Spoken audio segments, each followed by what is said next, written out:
جو انسان کے بنیادی حقوق قائم کرے اور لوگ شریک ہو جائیں، کوئی مگنگ نہ ہو، کوئی جھوٹ فراڈ نہ ہو، تو اسی کو نام جنت ہے ایک قسم کا، سمجھے؟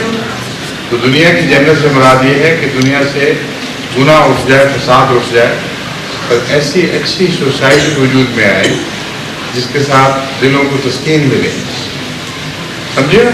کوئی بھوکا نہ رہے، کوئی ننگا نہ پھرے، ہر ایک کی ضرورت پوری ہو، کوئی کسی سے فراڈ نہ کرے. تو یہ بہترین جنت کا نقشہ ہے جو اس دنیا میں بن سکتی ہے. دوسری جنت بننے کے بعد ہوگی، اس کا ہمیں نہیں پتہ وہ کس قسم کی ہے، صرف اس کی مثالیں آئی ہوئی ہیں قرآن میں، لیکن اصل حقیقت کسی کو پتہ نہیں.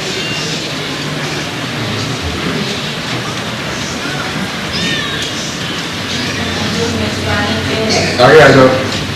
میرا سوال ہے کہ جب کوئی شہید ہو جائے تو اس کو کفن کیوں نہیں بناتے؟ شہید کو مجھے مول صاحب کفن کیوں نہیں پہناتے ہیں؟ ہمیں کوئی غیر وجہ کیا بتائیں. جہاں تک شہادت کا تعلق ہے، میرا خیال ہے زخموں کی وجہ سے اس کا نہلانا مناسب نہیں ہوتا. یہ بات تو سن لو. اس لیے یہ مجھے قطعی طور پر علم نہیں کہ عام کوئی جنگ میں قتل ہوتا تھا تو اس کو نہلا کر کفن پہناتے تھے کہ نہیں، لیکن جہاں تک رسول اللہ صلی اللہ علیہ وسلم کے زمانے کا تعلق ہے ان کو نہلایا نہیں جاتا تھا، اور کیونکہ نہلایا نہیں جاتا تھا اس لیے انہی کپڑوں میں جن میں وہ تھے ان کو دفن کرنا ایک قسم کا اللہ تعالیٰ کی رحمت کو انگیز کرنے والی بات تھی. اس حال میں یہ دنیا سے رخصت ہوا ہے، سمجھے؟ ورنہ نہلانا دھلانا جو ہے وہ دراصل مردے کے لیے کوئی فرق نہیں ڈالتا، پیچھے رہنے والوں کے لیے اثر ڈالتا ہے. اور شہید کو نہلانا کیونکہ زیادہ تکلیف دہ ہوگا، زخمی حالت میں جو شخص ہو اس کو نہلا کے دھو کے صاف کرنا اس کے عزیزوں کے لیے زیادہ تکلیف کا موجب ہو، یہ حکمت ہو سکتی ہے. اس لیے اس کو نہ نہلاتے ہوں نہ کفن دیتے ہوں. جہاں تک ایکسیڈنٹس میں مرنے والے فوجیوں کا تعلق ہے، ان کی لاشیں بھی جب وہ گھر میں بھیجتے ہیں، اگر بھیجیں تو سیل کر کے بھیجتے ہیں، اور اگر چہرے پہ زخم ہو تو اوپر کے بند ہوتا ہے، بالکل نظر بھی نہیں آ سکتا. اس میں بھی یہی حکمت ہوتی ہے کہ رشتہ داروں کو اس کی زخمی حالت دیکھ کر تکلیف نہ پہنچے، سمجھے؟ اگر کوئی اسکول جا رہا ہو یا اس کو کوئی غلط کھا کے اسکول جا رہا ہو کوئی یا کہیں پہ مستی کر رہا ہو، اس کو کفن مل سکتا ہے، فکر نہ کرو.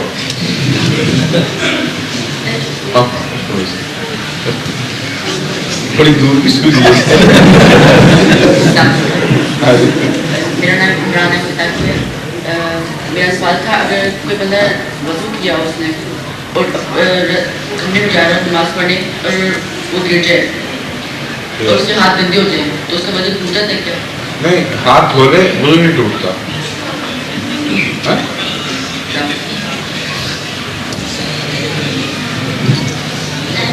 میرا نام طیب ہے اور میرا یہ سوال ہے، جب بڑے ساتھ ہوں تو چھوٹے جماعت کیوں نہیں کروا سکتے؟ بڑوں کو چھوٹے جماعت کیوں نہیں کروا سکتے؟ چھوٹے بڑوں کے ساتھ کیوں نہیں جماعت کروا سکتے؟ وہی ہے نا، چھوٹی عمر کا بچہ بڑوں کو نماز کیوں نہیں کروا سکتا، یہ ہے نا. اگر چھوٹی عمر کے بچے کو قرآن کریم زیادہ آتا ہو اور بڑوں کو نہ آتا ہو تو چھوٹا بچہ ہی نماز کرائے گا. رسول اکرم صلی اللہ علیہ وسلم کے زمانے میں بعض ایسے بچے نماز پڑھایا کرتے تھے جو قرآن کریم اپنے محلے کے لوگوں سے زیادہ جانتے تھے، تو اللہ کی طرف سے وہ ان کو توفیق ملتی تھی، وہ نماز پڑھاتے تھے. تم بھی قرآن سیکھو، اچھا سارے محلے سے آگے نکل جاؤ پھر نماز شروع کرا دینا.